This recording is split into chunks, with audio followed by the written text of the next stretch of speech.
चलिए आज तारीख के एक ऐसे बाब को खोलते हैं जो वाकई रोंगटे खड़े कर देता है। आज हम कदीम अशूरी सल्तनत की उस हैरत अंगेज इखलाकी तब्दीली और हजरत यूनुस अलैहिस्सलाम की आजमाइशों और बका के इंतहाई कठिन सफर का जायजा लेंगे। ये महज कोई पुराना किस्सा नहीं है, ये ताकत, गुरूर और फिर अचानक आने वाली रूहानी बेदारी का एक ऐसा गहरा मुताला है जो इंसानी फितरत को बिल्कुल बेनकाब करके रख देता है।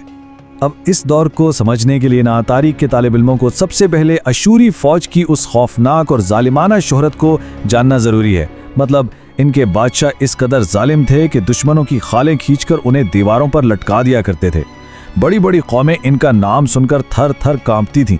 खून खराबा तो जैसे इनके लिए एक आदि हक बन चुका था, बिल्कुल रोजमर्रा का काम।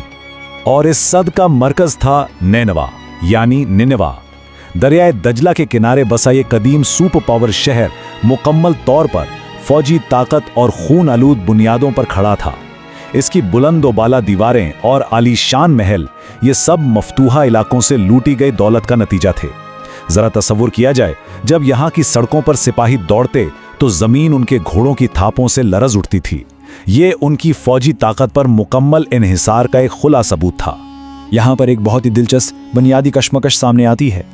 एक ऐसी सल्तनत जिसके पास नाकाबिल शिकस्त फौजी ताकत, गैर मामूली माली वसाइल और वसी महल तो थे, लेकिन इखलाकी आजजी और रूहानियत का वहाँ मुकम्मल जवाल था।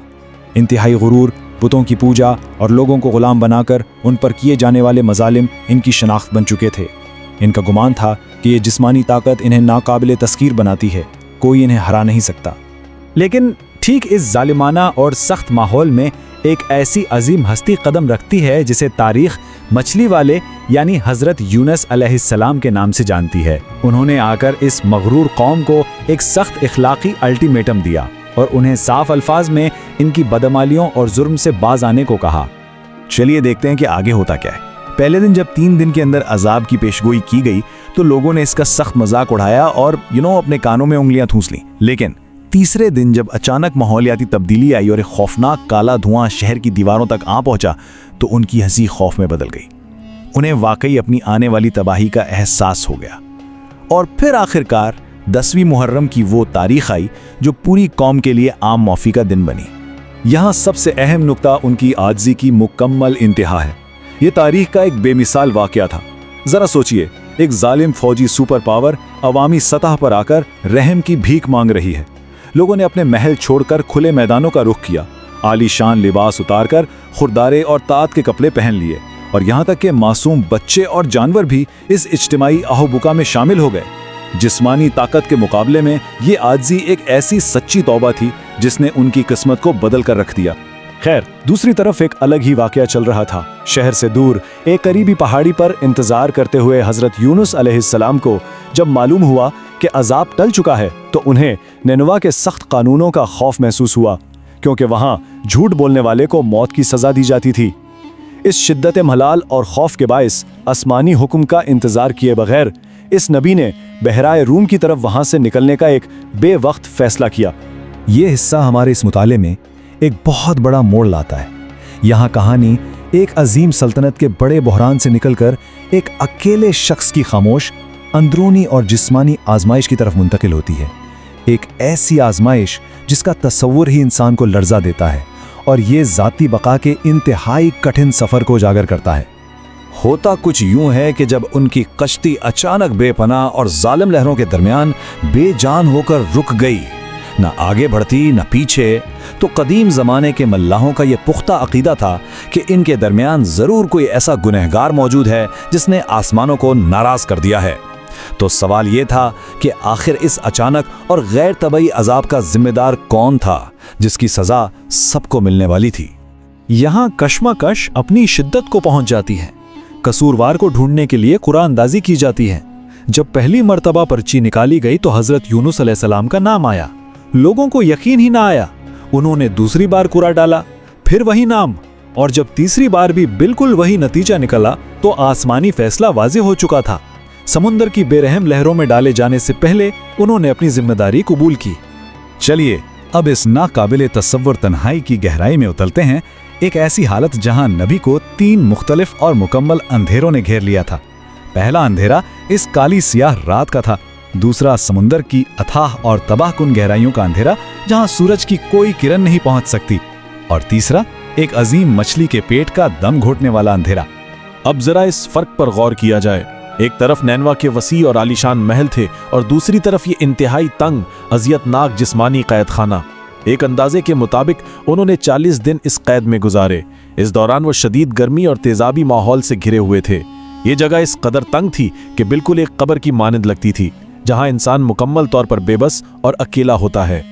और इसी गहरी तन्हाई और आजमाइश के दरमियान एक अजीम रूहानी बेदारी रोनुमा हुई। समंदर की गहराइयों में गूंजने वाली ये आवाज असल में इंसानी कमजोरी और तौबा का एक बेमिसाल इकरार था।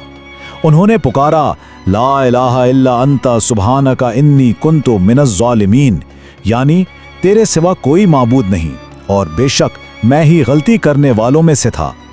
ये अल्फाज सिर्फ एक दुआ नहीं बल्कि खुद आगाही और रूहानी तब्दीली का एक अजीम सबक थे। इस सच्ची तौबा के नतीजे में उस अजीम मछली ने नबी को एक बंजर और धूप से झुलसते हुए साहिल की रेत पर उगल दिया। अब इस वक्त उनकी जिस्मानी हालत बिल्कुल एक नौजेदा बच्चे की तरह बेबस और कमजोर थी। जिल्द तेजाब से जल चुकी थी, बाल गिर चुके थे और वो शदीद तकलीफ में थे। और बस यहीं से कुदरती और माहौलियाती शिफा का बेहतरीन तस्वुर उभर कर सामने आता है। इस सुनसान जगह पर जहां जिंदगी का कोई निशान नहीं था, खुदा के हुक्म से वहां यकीन की एक अजीब व गरीब बेल उगाई। ये कद्दू या तरबूज जैसी बेल थी जिसका कोई सख्त तना नहीं होता, लेकिन इसके बड़े और नरम पत्तों ने उनकी झुलसी हुई जिल्द को जरूरी साया, ठंडक और आराम फराम किया। इसके ठीक साथ ही आसमानी हुक्म से रोजाना एक जंगली बकरी वहां आती और उन्हें खामोशी से अपना दूध पिलाती ताकि उनकी खोई हुई जिस्मानी ताकत वापस बहाल हो सके। ये पुरसुकून, कुदरती और मुहज्जब ग़िज़ा आशूरियों के उस जालिमाना और खून चूसने वाले फौजी निज़ाम के बिल्कुल बरक्स एक खूबसूरत मुवाजना पेश करती है। मुकम्मल तौर पर सेहतयाब होने के बाद जब उनकी ताकत वापस आ गई तो उन्हें वापस उसी शहर की तरफ लौटने का हुक्म दिया गया जिसे वो खौफ और डर के बाइस छोड़ आए थे। उन्हें खुद जाकर देखना था कि उनकी छोड़ी हुई कौम का अंजाम आखिर हुआ क्या और उनकी सच्ची तौबा ने किस तरह का नया मुआशरा तश्कील दिया है। तो देखते हैं कि ये सब आखिर में किस हैरत अंगेज तजदीद पर मुंतज होता है। नबी को तवक्को थी कि वहां दुश्मनी होगी, लोग मजाक उड़ाएंगे और शायद उन्हें झूठा ठहराएंगे, लेकिन इसके बिल्कुल बरक्स पूरा शहर ईमान और अकीदत की आवाजों से गूंज रहा था। लोगों ने अपने नबी का तारीखी इस्तकबाल किया। एक ऐसी पूरी तहजीब जो कभी खून खराबे पर मबनी थी, अब उसने अमन और रूहानी तरक्की को गले लगा लिया था। और ऐसे 1 लाख से ज्यादा अफराद ने नए अमन के साथ लंबी जिंदगी बसर की। तो इन सब के बाद यहाँ सबसे अहम और सोचने वाला नुक्ता यह है, क्या इस माशरे की ये अजीम रूहानी तब्दीली वाकई हमेशा कायम रही, या फिर बादशाहियत और दुनिया की ताकत के नशे ने आखिरकार नैनवा को अपनी पुरानी खौफनाक और जालिमाना रविश पर वापस ला खड़ा किया, जिसकी वजह से ये अजीम शहर तारीख के सफ़ों से हमेशा के लिए मिट गया। ये तारीख का एक ऐसा सबक है जो इंसानी फितरत और ताकत के नशे पर हमेशा एक निशाने सवाल रहेगा।